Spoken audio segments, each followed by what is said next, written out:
പ്രവാസി സുഹൃത്തുക്കൾ നോർക്ക റൂട്ട്സിൻ്റെ വെബ്സൈറ്റിൽ എങ്ങനെയാണ് നിങ്ങളുടെ ഡീറ്റെയിൽസ് ഫില്ല് ചെയ്യുക, രജിസ്റ്റർ ചെയ്യുക എന്നതിൻ്റെ ഒരു വീഡിയോ ആണ് നമ്മളിവിടെ കാണിക്കാൻ പോകുന്നത്. നമ്മൾ അഡ്രസ് ബാറിൽ രജിസ്റ്റർ norca.roots.org എന്ന് ടൈപ്പ് ചെയ്യുക. അപ്പോൾ ഇങ്ങനെ ഒരു വിൻഡോ വരും. മുഖ്യമന്ത്രിയുടെ മെസ്സേജ് ഉണ്ടാവും. അതിൻ്റെ റൈറ്റ് സൈഡിൽ നമ്മളുടെ പേര്, നമ്മളുടെ വയസ്സ്, നമ്മളുടെ ജനന തീയതി, നമ്മളുടെ പാസ്പോർട്ട് നമ്പർ, ഇപ്പം നമ്മൾ ഏത് രാജ്യത്താണ് ഉള്ളത് ആ രാജ്യം, പിന്നെ നമ്മുടെ നാട്ടിലെ അഡ്രസ്സ്, പിന്നെ ഏത് ജില്ലയിൽ നിന്നാണ്, ഏത് പഞ്ചായത്തിൽ നിന്നാണ്, പിന്നെ നമ്മൾക്കൊരു ഇമെയിൽ ഐ ഡി വേണം. ആ ഇമെയിൽ ഐ ഡി ഇവിടെ കൊടുക്കുക. നമ്മൾക്ക് ആക്സസ് ചെയ്യാവുന്ന ഒരു മൊബൈൽ നമ്പറും കൊടുക്കുക. എന്നിട്ട് നമ്മൾ നെക്സ്റ്റ് അടിച്ചു കഴിഞ്ഞാൽ അടുത്ത വിൻഡോയിലേക്ക് പോകും. അവിടെ നമ്മളോട് ചോദിക്കുന്നത് നമ്മൾ ഏത് വിസയിലാണെന്നുള്ളതാണ്. അപ്പം നമ്മൾ ഏത് വിസയിലാണ് വരുന്നത് എന്നുണ്ടെങ്കിൽ അത് ഇവിടെ സെലക്ട് ചെയ്യുക. സ്കിൽഡ് ലേബർ, അൺസ്കിൽഡ് ലേബർ, അങ്ങനെ എല്ലാ ഓപ്ഷൻസും ഉണ്ട്. അതിനുശേഷം പിന്നെ എംപ്ലോയ്മെൻറ്റ്, വിസ ടൈപ്പ്, എന്നാണ് നമ്മളുടെ വിസ എക്സ്പയർ ചെയ്യുന്നത്, വിസയുടെ കാലാവധി കഴിയുന്ന ആ ഡേറ്റ് കൊടുക്കുക. നമ്മൾ പോവാൻ ഉള്ള കാരണം ഇവിടെ കുറച്ച് ഓപ്ഷൻസ് ഉണ്ട്. അതിനകത്തുള്ള വ്യക്തമായ കാരണം ഏതാണോ അത് സെലക്ട് ചെയ്യാം.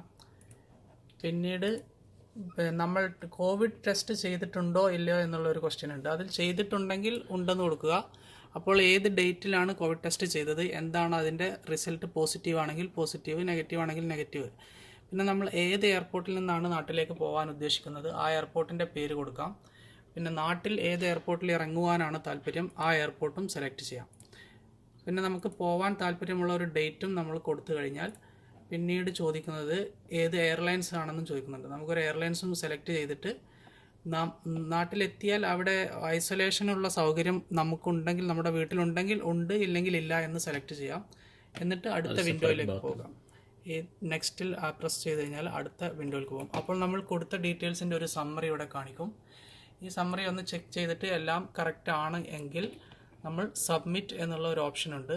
അതിൽ ക്ലിക്ക് ചെയ്ത് കഴിഞ്ഞാൽ നമുക്ക് നമ്മുടെ ആപ്ലിക്കേഷൻ നോർക്ക റൂട്ട്സിൽ സബ്മിറ്റ് ആവും. അത് ഞാനിപ്പോൾ കാണിക്കാം ഇവിടെ.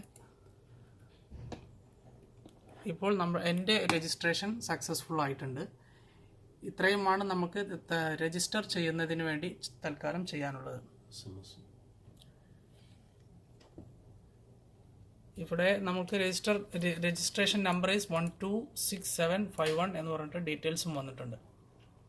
അപ്പോൾ പ്രത്യേകം ശ്രദ്ധിക്കേണ്ട ഒരു കാര്യം, നമ്മൾ ഈ രജിസ്ട്രേഷൻ നടപടികൾ പൂർത്തീകരിക്കുമ്പോൾ ടിക്കറ്റ് സ്വന്തമായിട്ട് എടുക്കേണ്ടി വരും എന്നാണ് സർക്കാർ അറിയിച്ചിട്ടുള്ളത്. അതുപോലെ തന്നെ ഇത് പ്രത്യേക പരിഗണന അർഹിക്കുന്ന ആളുകൾക്ക് നടത്താനുള്ള ഒരു രജിസ്ട്രേഷനാണ്. അതുകൊണ്ട് എല്ലാവരും തള്ളിക്കയറി രജിസ്റ്റർ ചെയ്യണമെന്നില്ല.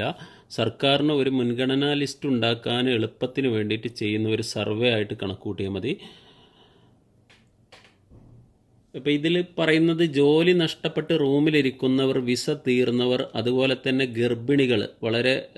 ഗർഭിണികൾ എന്ന് പറഞ്ഞാൽ പ്രസവം പെട്ടെന്ന് തന്നെ തീരുമാനിക്കപ്പെട്ടിട്ടുള്ള ആളുകൾ, അതുപോലെ ഉന്നത വിദ്യാഭ്യാസത്തിനോ മറ്റ് വിദ്യാഭ്യാസ കാര്യങ്ങൾക്കോ ഇന്ത്യയിൽ എവിടെയെങ്കിലും പോയിട്ട് കോളേജിൽ അഡ്മിഷൻ നേടേണ്ട വിദ്യാർത്ഥികൾ, അതുപോലെ തന്നെ രോഗികൾ, പിന്നെ വേറെ ഏതെങ്കിലും രീതിയിൽ ജോലി നഷ്ടപ്പെട്ടവർ, ഇവർക്കൊക്കെയാണ് മുൻഗണന കൊടുക്കുന്നത്.